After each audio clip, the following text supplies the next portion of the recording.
बिस्मिल्लाहिर्रहमानिर्रहीम। आप देख रहे हैं वेव्स और मैं हूं इफ्तिखार चौधरी।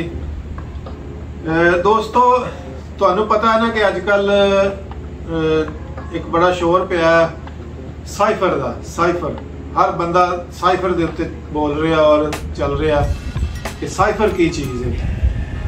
साइफर सब तो पहले तो मैं तुम दसना कि ये मतलब मामला उठा कदों। साइफर जब जाहिर है कि 9 मार्च को आया था और उस वक़्त खान साहब ने एक तकरीर में भी इसका जिक्र किया था। आई थिंक 29 मार्च थी वो, एक जलसे में तकरीर में जिक्र किया था। तो लेकिन लोगों को उस वक़्त ये ज़्यादा चीज़ हाईलाइट नहीं हुई थी। अजकल ਇਹਦਾ बड़ा शोर पिया। मतलब अजकल क्यों पिया? वो इसलिए पिया कि ਜਿਹੜਾ खान साहब का प्रिंसीपल सैकटरी सी ना आजम खान, उन्हें एक बयान रिकॉर्ड कराया 164 का बयान। 164 का बयान मतलब ये होंदा कि दो तरह के बयान होंदे ने। अगर वो बंदा फड़िया जाए या कोई जुर्म दे विच इन्वॉल्व होवे, वो दो तरह के बयान होंदे ने कि या तो पुलिस फड़दी है, पुलिस फड़ के उन्होंने थाने दे विच जाके कोई बयान लैंदी है, और दूसरा बयान होंदा 164 का। 164 का बयान च फर्क की है कि वो जो 164 का बयान होंदा ना, वो किसी अदालत च जाके मजिस्ट्रेट के सामने होंदा है, इसलिए उतों ना मुकरिया नहीं जा सकता। बाद च वो एक वैलिड और ऑथेंटिक एविडेंस होंदी है। आजम खान जो इमरान खान का प्रिंसिपल सेक्रेटरी था, उन्हें ना बयान दिता है 164 का। इत्थों आके ना ये साइफर का जो केस ये दोबारा हाईलाइट हो गया। अजकल जिधर देखो साइफर साइफर हुई है और अक्सर लोगों को नहीं पता कि साइफर होंदा की है। पहले मैं तुहानू दसना कि साइफर बला की है। साइफर बेसिकली जिहड़े मुल्कां दे एक डिप्लोमैटिक कल्चर होंदा ना, ਉਹਦੇ ਵਿੱਚ एक बड़ा इंपॉर्टेंट डॉक्यूमेंट होता है। यानी एक मुल्क का कोई जो सफीर होता है वो किसी दूसरे मुल्क में तैनात होंदा, दूसरे मुल्क का कोई तीसरे इधर एक चेन होंदी है ना। तो जो सफीर होंदे हैं ना, वो बेसिकली क्यों तैनात किए जाते हैं किसी दूसरे मुल्क च? उन्हां दा मकसद ये होंदा है कि उस मुल्क की एक तो वो वैकेंसी फिल करनी होंदी है, दूसरा यह है कि वो आवाम दे और हुकूमत दे एक पल्स के उत्ते हथ रखते हैं कि उन्होंने पता लगे कि इस मुल्क के आवाम सोच की रहे हैं साडे बारे। ठीक है ना? और वो फिर ये चीज़ां जिहड़ियां ना नोट करते रहते हैं डिफरेंट तरीकों के नाल। तरीके भी मैं तुहानू दसना कि तरीके की इस्तेमाल करते हैं।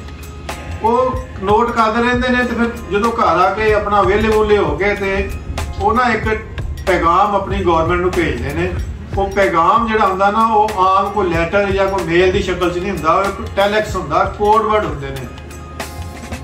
वो कोड वर्ड अगर कोई किसी को चले भी जान ना, किसी थर्ड बंदे या किसी जिन्होंने नहीं तुसीं भेजना सी उन्होंने कोल चले जान या लीक भी हो, तो वो किसी को समझ नहीं लगती कि लिखिया की है।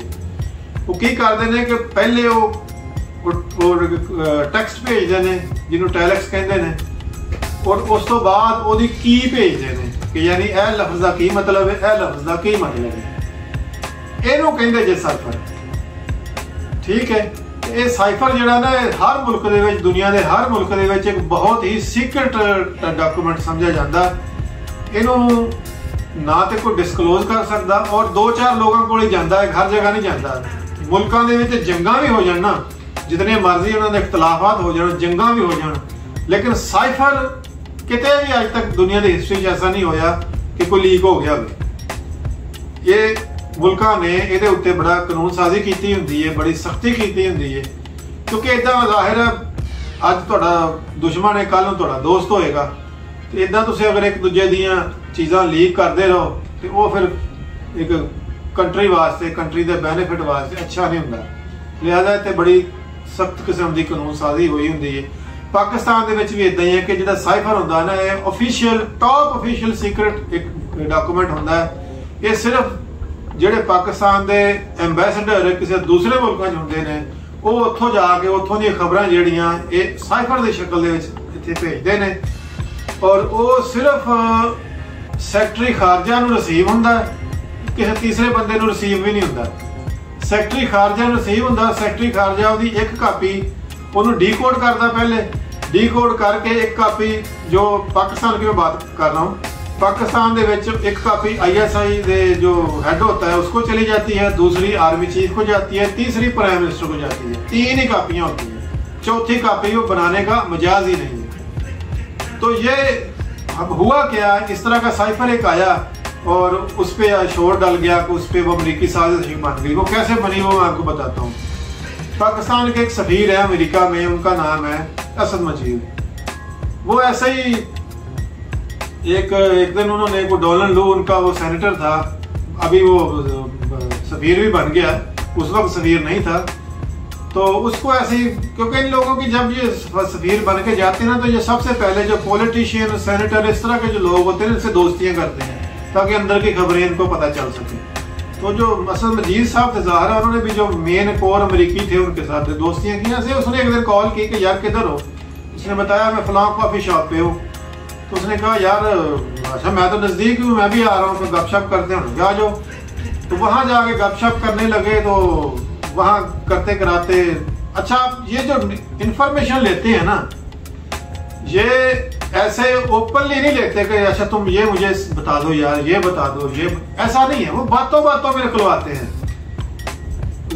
इसीलिए वो जो एम्बेसडर होते हैं ना मुख्तलिफ मुल्कों के, वो बहुत सारी दावतें रखते हैं।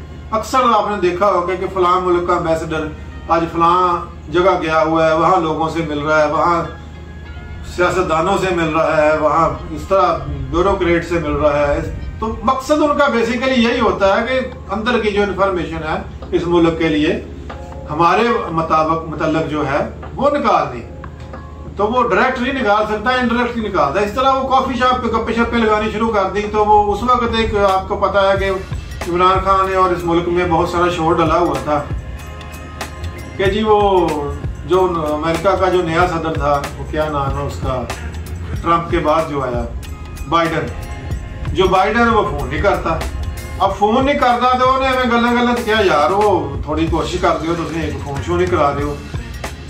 तो अगो डोनाल्ड लू ने कहता यार फोन ਤੁਹਾਨੂੰ मैं की कराइए हो, तुसी तो मतलब ਤੁਹਾਡਾ ਜਿਹੜਾ वजीर आजम है वो तो एक चवल जिहा बंदा, तुसी की मतलब हर जलसे जाके वो इंद कह दिंदा, हर दूजे जलसे जाके इंज कह दिंदा, किते साडा नाम लै दिंदा कि साडी गुलामी क्यों करदे हो।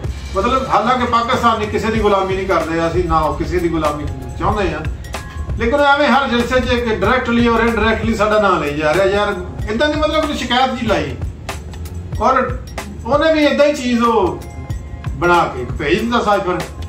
और साइफर जो आया नॉर्मल वे में उन्होंने जो सेक्रेटरी खारजा थे उन्होंने उसको किया, उसको डीकोड किया और इसी तरह 3 कापियाँ इधर उधर भेज दी जिनको भेजनी थी।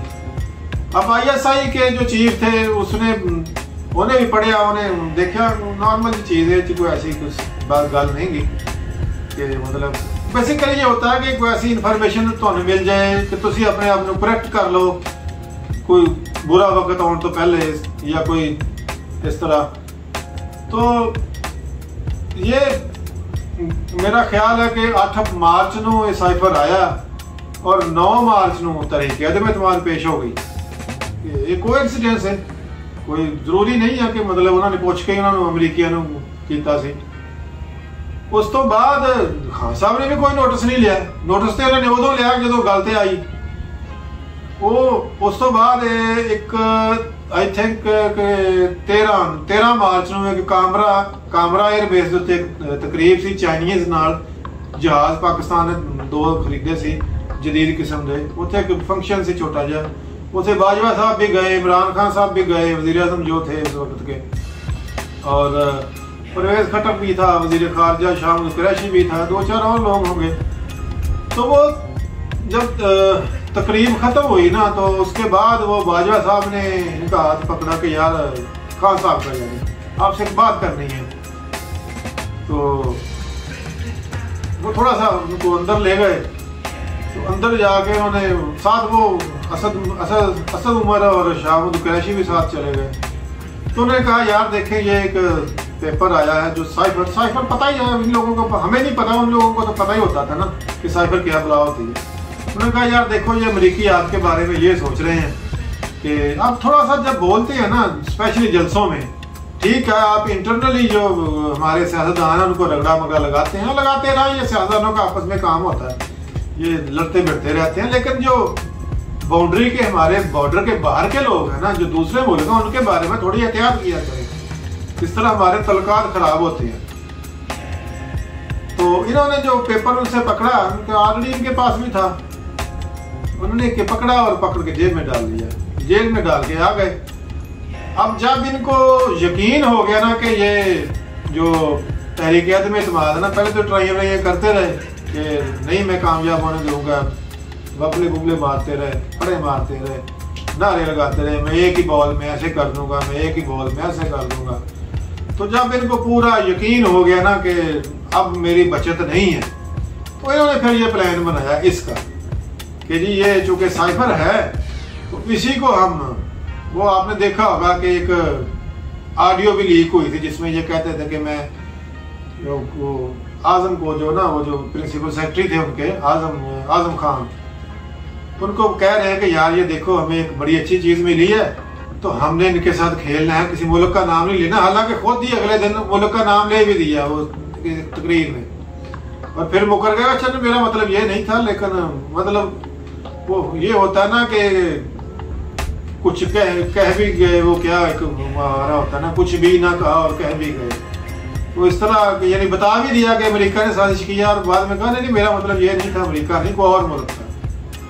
तो इस तरह इन्होंने वहां से ये ना एक साजिश गढ़ी। तो ये बेसिकली अब जलसे में वो पेपर लहरा रही है, वो डेफिनेटली किसी को नजर तो नहीं आया होगा उस पर क्या लिखा हुआ था, और कुछ लिखा भी हुआ था, जहाँ कोई ऐसे पेपर था या वो था या कुछ भी था, लेकिन जो उसका टेक्स्ट था ना, मेन टेक्स्ट, वो इन्होंने बता दिया। तो ये एक सीक्रेट, ऑफिशियल सीक्रेट का जो एक एक्ट था, उसकी बहुत संगीन खिलाफ वर्जी हुई, इसकी बहुत सख्त सजा है, कम से कम 14 साल है, और सजाए मौत भी हो सकती है। तो ये उन पे अब केस बना हुआ है, ये साइफर का जो रौला पड़ा हुआ है। अब उस जो आजम खान है, जो 164 का बयान उन्हें दिता है, वो बेसिकली यही दिता कि भाई साडा कोई कसूर नहीं, असी तेन कहते रहे हैं कि बंदा बन जाए, साइफर ना खेड, ये बड़ी खतरनाक चीज़ होती है, ये तेरे गल गाटे फिट हो जानी है। लेकिन ये बज़िद है जी नहीं, मैंने इसके साथ खेलना है, मैंने इसके साथ खेलना है, और एक अमरीकी बयानिया बनाना है, एक अमरीकी साजिश का बयानिया बनाना है, जो कि बनाया भी, ये नहीं कि नहीं बनाया। और बहुत सारे जो कम अकल और लोग होते हैं वो इस हादसे में आ भी जाते हैं। तो ये था बेसिकली साइफर। तो अब देखते हैं जी आगे इनकी किस तरह बचत होती है। अब साइफर का तो कट्टा खुल गया है, अब वो क्यों नहीं इस पे लंबा हाथ डाल रहे, चुके वो बंदयाल साहब बैठे हुए हैं। अब बंदयाल जिस दिन गया उस दिन देख लेना, पहले भी हो सकता, लेकिन जिस दिन गया उस दिन साइफर वाला केस थे, सीधा सीधा पैना ही पैना। अब देखते हैं जी ये कैसे भागते हैं इसके से।